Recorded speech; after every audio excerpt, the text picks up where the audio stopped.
Good morning class. Radha Vallabh group of institute में आप सभी का स्वागत है। आइए हम इरिगेशन सब्जेक्ट पढ़ते हैं। इरिगेशन में आपका थर्ड चैप्टर चल रहा था, इसमें पार्ट फर्स्ट आपका हो चुका था। थर्ड चैप्टर है आपका requirement of water for crops, फसल के लिए पानी की आवश्यकता। इसका पहला पार्ट आपको करा दिए थे। दूसरा पार्ट आइए हम पढ़ते हैं। पहला पार्ट जो था आपका, उसमें हम करा चुके थे। रिक्वायरमेंट ऑफ वाटर था, क्रॉप्स था, सीजन क्रॉप्स ऑफ सीजन था, फसलों का मौसम, खरीफ की फसलें, रबी की फसलें, ये सब आपको करा दिया गया था। मृदा की उपजाऊ शक्ति बढ़ाना, ये सब हो गया था। ठीक है, पहले पार्ट में हो चुका है। तो आइए हम देखते हैं दूसरा part, important terms of irrigation. सिंचाई की महत्वपूर्ण शब्दावली। इम्पॉर्टेंट टर्म्स ऑफ इरिगेशन में जैसे आपका वेट क्रॉप्स हुआ, डाई क्रॉप्स हुआ, यानी कि नहरी फसलें हुई, वीरानी फसलें हुई, उथली जड़ वाली फसलें हुई या उथल जड़ वाली फसलें हुई, गहरी जल वाली फसलें हुई, फलीदार फसलें, नकदी फसलें, फसल काल, पलेवा सिंचाई, कोर काल, कोर सिंचाई, कोर गहराई, ये सारी चीज़ें जो है आपकी इम्पॉर्टेंट टर्म्स ऑफ इरिगेशन है। सिंचाई की शब्दावली है, मुख्य या महत्वपूर्ण शब्दावली हैं। नहरी फसलें क्या हैं आपके? नहरी फसलें ऐसे हुआ कृत्रिम साधनों पर निर्भर रहने वाली जो फसलें होती हैं। हाँ, सिंचाई के लिए जो कृत्रिम साधनों पर निर्भर रहती हैं वो फसलें जो हैं, रहने वाली फसलें जो है नहरी फसलें कहलाती हैं।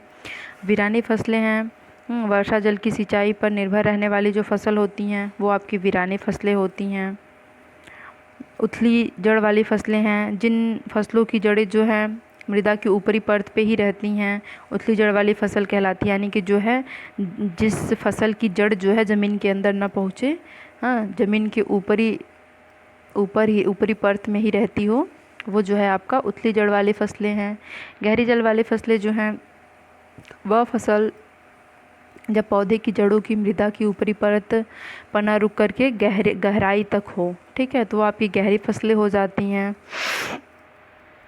फलीदार फसलें हुई, जैसे कि जिन फसलों में उत्पादन फली के अंदर बंद होता है वो फलीदार फसलें हुई। जैसे आपका हुआ चना हुआ, वो बंद होता है, मटर हुआ वो बंद रहता है, फली के अंदर होता है, अरहर हुआ वो फली के अंदर होता है। ये सारी चीज़ें जो हैं आपकी फलीदार फसलें हैं। मिश्रित फसलें जो कि मतलब एक से अधिक प्रकार की बीज मिला करके एक ही समय पर या एक ही खेत में एक साथ उगाई जाए, वो आपकी मिश्रित फसलें हुई हैं।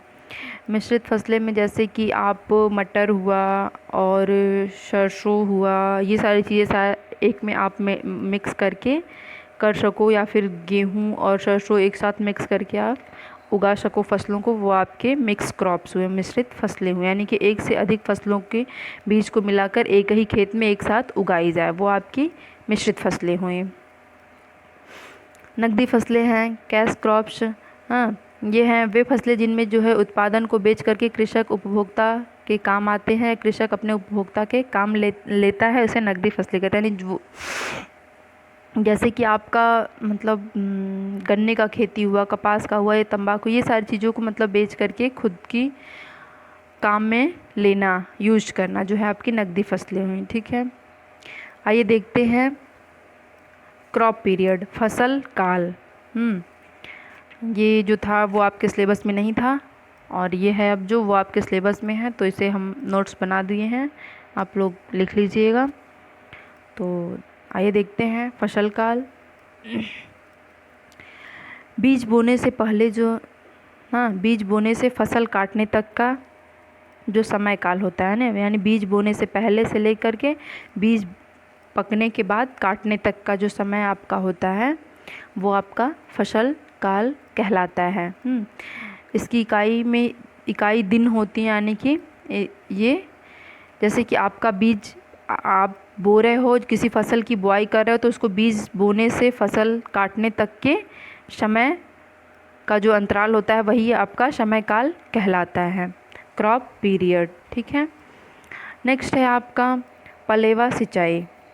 पलेवा सिंचाई जो है बीज बोने से पहले खेत में दिया जाने वाला पहला जो पानी होता है पलेवा सिंचाई कहलाता है। यानी कि जब आप, जैसे कि आप कोई भी बीज खेत में उसकी बुआई कर रहे हो, तो उसकी बुआई करने से पहले जो है आप पहले खेत को एक बार जब खेत में जब पानी डालते हो, तो वो जो पानी है, पहला पानी जब देना होता है, वही आपका पलेवा सिंचाई होता है। यानी कि बीज बोने से पहले खेत में दिया जाने वाला पहला पानी आपका पलेवा सिंचाई कहलाता है। ठीक है। नेक्स्ट है आपका कोरकाल। कोरकाल क्या है? कोरकाल जो है पौधों को कोरकाल के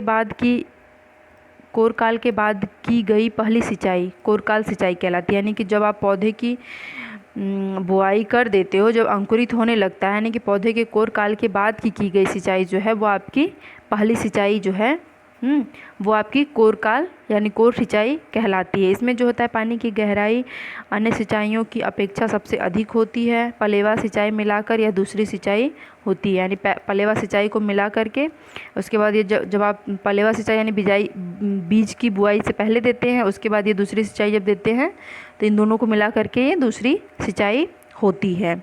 ये आपका था कोरकाल सिंचाई।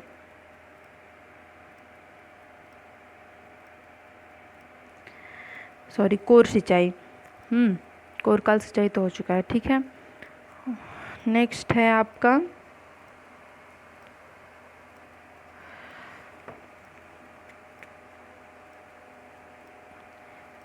हाँ, कोरकाल बीज अंकुरित होने के समय से जब पौधा लगभग 10 सेंटीमीटर ऊंचा हो जाए तो उसकी अवधि जो है कोरकाल, यानी कि जब आप बीज बोते हो तो जो अंकुरण के बाद जो है पौधे की अंकुरण हो जाए, पौधे में मतलब बीज में अंकुरण आ जाए, वो आपका 10 सेंटीमीटर ऊंचा हो जाए, तो यह आपकी अवधि जो है कोरकाल अवधि कहलाती है। इस अवधि के बाद पौधे को पानी की आवश्यकता पड़ती है। पानी न मिलने पर पौधा देर से निकलता है या सूख जाता है। ये आपका कोरकाल हुआ। अब कोरकाल सिंचाई जो है, यानी कि जो पौधे के अंकुरित होने के बाद जो सिंचाई की जाती है वो आपका कोरकाल सिंचाई हुआ। यानी कि पहली सिंचाई आप पलेवा सिंचाई, जो कि पहली सिंचाई बीज की बुआई से पहले करते हैं, वो आपकी पलेवा सिंचाई हुई। कोरकाल जो कि अंकुरित फसल 10 सेंटीमीटर तक होने के बाद जो है दूसरी सिंचाई आप करते हो, वो कोर सिंचाई होती है। ठीक है। नेक्स्ट है आपका ग्रॉस कमांड एरिया, GCA, सकल वंशागत क्षेत्र अथवा नहरी क्षेत्र। सकल वंशागत क्षेत्र अथवा नहरी क्षेत्र, ये क्या होता है? जैसे कि वह अधिक से अधिक क्षेत्र जिसको कि सुगमता पूर्वक एक सिंचाई नहर नियंत्रण कर सकती है, नहर का सकल वंशागत क्षेत्र कहलाता है। यानी कि अधिक से अधिक क्षेत्र में आप आसानी से सिंचाई कर सको, नहर के नियंत्रण, सिंचाई नहर नियंत्रण कर सकती है, वह आपका जो है नहर का सकल वंशागत क्षेत्र कहलाता है। इसमें सिंचाई के किए जाने वाले क्षेत्र जो होते हैं, जो भी खेत होते हैं, उसके अतिरिक्त वह क्षेत्र जिसमें खेती नहीं की जा सकती है, जैसे आपका तालाब हुआ, मकान हुआ, सड़क हुआ, ये सारी चीज़ें जो हैं उसमें शामिल होते हैं। ठीक है। ये आपका था CGA, ग्रॉस कमांड एरिया, सकल वंशागत क्षेत्र। नेक्स्ट है आपका कृषि वंशागत क्षेत्र, कल्चरेबल कमांड एरिया, CCA, वह क्षेत्र जिसकी सिंचाई करने में एक नहर सक्षम हो, उस क्षेत्र को कृषि वंशागत क्षेत्र के नाम से जानते हैं। ठीक है। वह क्षेत्र या वह क्षेत्रफल जिसकी सिंचाई करने के लिए एक नहर सक्षम हो, कोई भी एरिया हो उसकी सिंचाई करने के लिए जो आपका नहर गया हुआ वो सक्षम हो, वो पूर्ण हो सिंचाई करने के लिए, तो वो जो आपका क्या होता है कृषि वंशागत क्षेत्र होता है, या के नाम से जाना जाता है, या उसे पुकारा जाता है, या CCA या कल्चरेबल कमांड एरिया कहते हैं। ठीक है। नेक्स्ट है आपका इंटेंसिटी ऑफ इरिगेशन, सिंचाई सघनता या तीव्रता, सिंचाई सघनता या तीव्रता। इसमें आइए देखते हैं क्या है। जैसे कि है निर्धारित सिंचाई जल की मात्रा से जलग्रस्तता को रोकने के लिए कभी भी संपूर्ण कृषि वंशागत क्षेत्र को सिंचित नहीं करते हैं। कृषि वंशागत के क्षेत्र का वह अंश जो वार्षिक आधार पर सींचा जाता है वही आपका जो है सिंचाई तीव्रता या सघनता कहलाता है।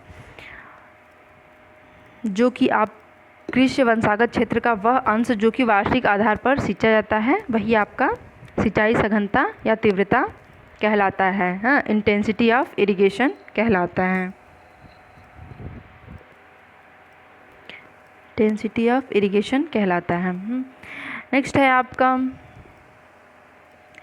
Duty, delta, base period and their relationship, यानी कि पानी की ड्यूटी, डेल्टा व आधार काल व उनके संबंध। ठीक है, ड्यूटी, डेल्टा, बेस पीरियड में रिलेशनशिप। तो आइए देखते हैं आधार काल, बेस पीरियड क्या है।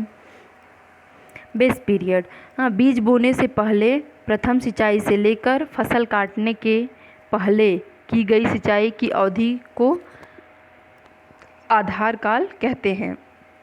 यानी बीज बोने से पहले जो आप पलेवा सिंचाई करते हो वो प्रथम सिंचाई आपकी। बीज बोने से पहले जो सिंचाई करते हो वो वहाँ से लेकर के फसल काटने से पहले की गई सिंचाई, यानी फसल आपकी काटनी है, पक चुकी है, तो उससे पहले जो आप सिंचाई करते हो तो वो उस सिंचाई तक की गई अवधि या आधार काल कहलाता है, बेस पीरियड कहलाता है। यानी बीज बोने से पहले से लेकर फसल काटने तक के पहले की सिंचाई जो है सिंचाई की अवधि को आधार काल कहते हैं। इसे जो है हम कैपिटल बी से प्रदर्शित करते हैं, डोनेट करते हैं। बेस पीरियड हुआ आपका। नेक्स्ट है आपका ड्यूटी, पानी की ड्यूटी। देख लीजिए पानी की ड्यूटी। पानी की मात्रा पानी का आधार काल में भूमि के जिस क्षेत्रफल की सिंचाई करता है ड्यूटी कहलाता है। यानी एक क्यूमेक यानी इकाई पानी की मात्रा आपका पानी के आधार काल में भूमि के जिस क्षेत्रफल की सिंचाई करता है आपका ड्यूटी कहलाता है। ठीक है, इसे जो है कैपिटल डी से डोनेट करते हैं, दर्शाते हैं। ठीक है, कैपिटल डी से प्रदर्शित करते हैं।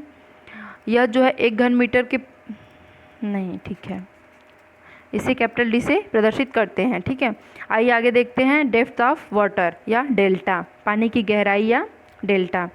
ये क्या है आपका, जैसे कि किसी भी फसल के आधार काल में दिए जाने वाले सभी पानी की कुल गहराई को डेल्टा या पानी की गहराई कहते हैं। पानी की फसल को आधार काल में दिए जाने वाले सभी पानी की कुल गहराई को डेल्टा या पानी की गहराई कहते हैं। ठीक है, पानी जब आप फसल में देते हो उसके बेस जो होता है, यानी कि पहले से फसल बोने के पहले से लेकर के सिंचाई के मतलब फसल बोने से पहले की सिंचाई से लेकर के फसल काटने के पहले तक की सिंचाई जो है आपकी, हाँ, आधार काल के दिए जाने वाला जो सभी पानी का कुल गहराई वही आपका डेल्टा कहलाता है। इसे जो है मीटर या सेंटीमीटर में दर्शाते हैं और इसे डेल्टा से भी संबोधित करते हैं।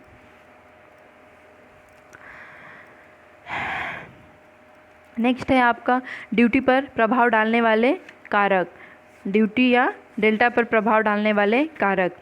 खेत की मृदा की किस्म, हाँ, खेत की मृदा पर की किस्म पे निर्भर करता है, यानी कि जो है आपके खेत की मिट्टी के किस्म पर निर्भर करता है कि खेत की मिट्टी किस प्रकार की है, नरम है, पोली है, बलुहट है, चिकनी है, कैसी मिट्टी है, काली मिट्टी है, किस प्रकार की मिट्टी है, वो खेत की मिट्टी पे डिपेंड करता है। वो जो है आपका प्रभाव डालता है, फसलों पे जो है मिट्टी भी प्रभाव डालता है।